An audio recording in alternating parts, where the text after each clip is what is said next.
We're continuing. So when it came to Yermi Zachos, Hashem was against the women.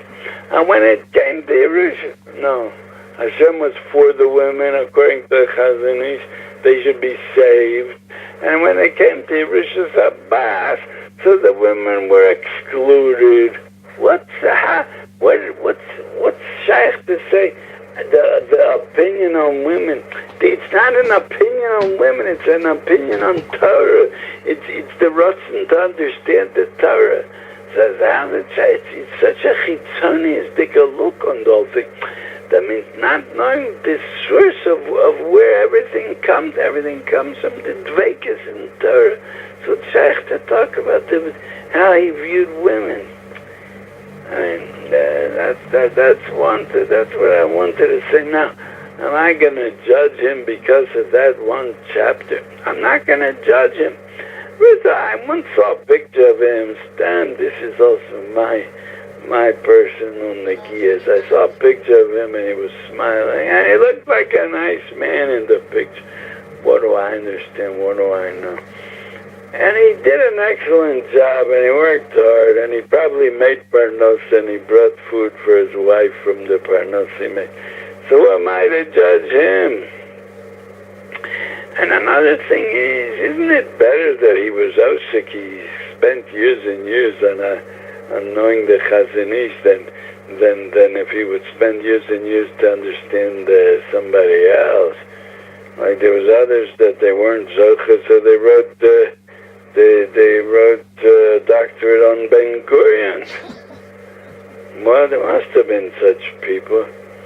They made a mechkar, they researched Ben Gurion. What was Ben Gurion? Oh, he's more of a person that was his whole, I don't know what his whole thing was, to be Oker Yiddishke. So some that weren't Zochas, so their whole research was about Ben Gurion. This person that he was Zochah, even though he's in the Chiloni world, an academic, but he was Zochah that his Asik was around the chazon ish. Also good. And Baruch Hashem, we could say Shivdilanu min ha'tovim. We were Zochah to sit in the base medrash, and we have a whole different language, a whole different way of looking at things. And we know to look for the shorish of everything. And we understand where it all comes from. Here, in this book, there's on page 218, he talks about the difference, the way it looks like, the difference between the chazon ish and Rabbi Chanan Wasserman. And the way he puts it, it makes it sound like Rabbi Chanan Wasserman was a kanui. That's known. He talked about the darkness of Ikrisid Meshicha, the Tkufa when the Tzadat Tumah, this Satan is given power. The darkest part of the Golus, which is the last Kufa which we're living in. And the chazon ish, he puts it that he didn't care, he didn't talk about it. That was not his sugya. The only thing, but what he did say is, when he said to Ben Gurion, as it's known, that when Ben Gurion came to visit him, chazon ish said, there's the empty wagon and there's the full wagon, and two wagons were traveling on a path crosses a mountain, and there was no place for two, so the empty wagon has to go back and make place for the full wagon. Because they said, we're the full wagon and you're the empty wagon. Is Medaik Binyamin Brown. Chazon ish didn't talk about you are the Sitrach, or you're the tumor, you're the Satan. All he says is you're the empty wagon. As opposed to Rabbi Chanan Wasserman that called them the Satan and the dark. Isn't it obvious that you can't, that's two separate things. Rabbi Chanan Wasserman is talking about the truth. The chazon is talking about what you say to Ben Gurion. What's he going to say? Ben Gurion comes to visit him. He's going to say, "Oh, you're the Sultan. Hello, Ben Gurion Sultan." He's going to add a name to him. He's going to make him Ashina Hashem with a Mishaberach. He's going to add to him the name Sultan. But I mean, you have to have a certain bimina yishuv, even if a Russia like that comes. Once he's taking him in, he's letting him into his house. So what's he going to do? Seichel you have to have. He's going to call him a sultan. But an empty wagon that you could come. Of course the chazon ish agreed with everything that Rabbi Chanan Wasserman said. Like, isn't it, like, don't you again see the chitzonius take a look at things? I mean, when you look in Pneumius, when you look at the inside, you see that there are certain things that all Gedolei Yisrael agree on. Everybody understands that the Rishoim are Rishoim. I mean, even the Satmarov understands that the Rishoim are Rishoim. He just added Shalosh Shavuos to it. And those that understand, those that know will understand what I mean. But everything depends on the situation that you're in. So he's bringing this, that the Chazon Ish had a different attitude than Rabbi Chanan Wasserman. And besides, another thing, Rabbi Chanan Wasserman was interested in teaching how to look at this tekufa that we're going through. And the Chazon Ish was not interested in, I can't say he wasn't interested, but he didn't busy himself with teaching the tekufa that we're going through. Of course, he did say a lot about it, but he didn't teach it. He didn't write a sefer. He didn't write a kuntras about it. I mean, you could say it differently. You can't call it two ashkafas on the tekufa. You could call it two approaches to how to deal with the tekufa. And the Chazon Ish was more busy with, maybe you could call it with the Asay Tov. You know, Rabbi Chanan Wasserman in his kuntras, Ikros of the Mashiach, he was interested, he was trying to explain the Surmei Ra part of the whole thing. But it's so chitzonious to make 2 days out of it and to look at it like that.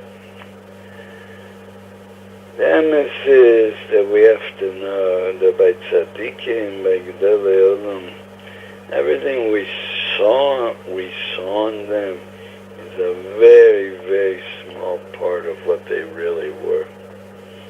What went on inside them? What wars they fought?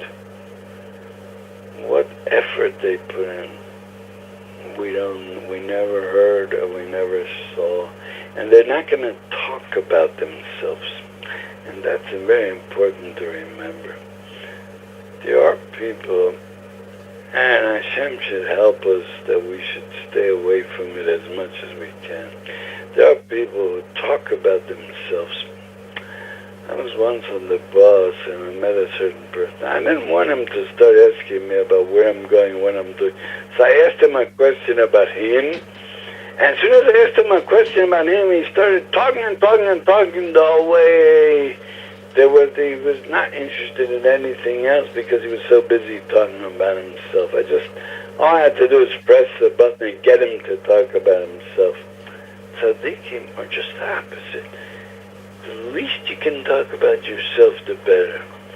What the milchomas are that they went through until they reached what they reached, we know very, very little. Interesting is that Rav Nachman Breslover, I think, is the one of the few that we know, or you could say from all the tzaddikim, we know a lot more than anybody else about what he went through till he reached what he reached. In the Sefer Chaye Moharan, there's a few pages that talk about his avodah in his younger years till he came to when he came. The main avodah was his bodedus. And it even says that sometimes he was miyayish and he stopped for a few days, and then again he came back and he did it again. He started again. He talked to Hashem and talked and talked. Yeah, I mean, it's hard to understand how much can you talk. Like they tell somebody here to do his brothers 15 minutes, talk to Hashem, he'll find it very hard. But anyway, I think Nachman Bresler is one of the few that we do know a little bit about his avod in his younger years, till he came to his madrega. Same thing is with the Chazon Ish. What we know about is his asmod, his yigir b'Torah, but what went on inside we don't know. But we believe that there's such a thing as koach HaTorah, like the Ger Rebbe said. With the koach HaTorah, anything can be. And that was the Chazon Ish.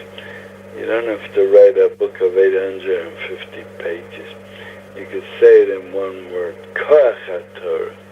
That was the Chazon Ish. From there, everything comes out. But let's remember, we also have a shaykhis to this.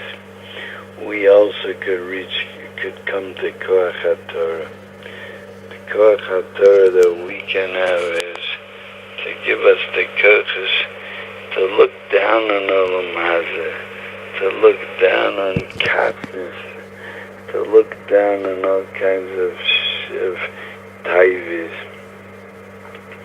We can also reach that through the Koach HaTorah. And Hashem should help us that we should do the little bit that we can. It says in the Shvachei HaArizah that Reb Chaim Vital asked the Arizah,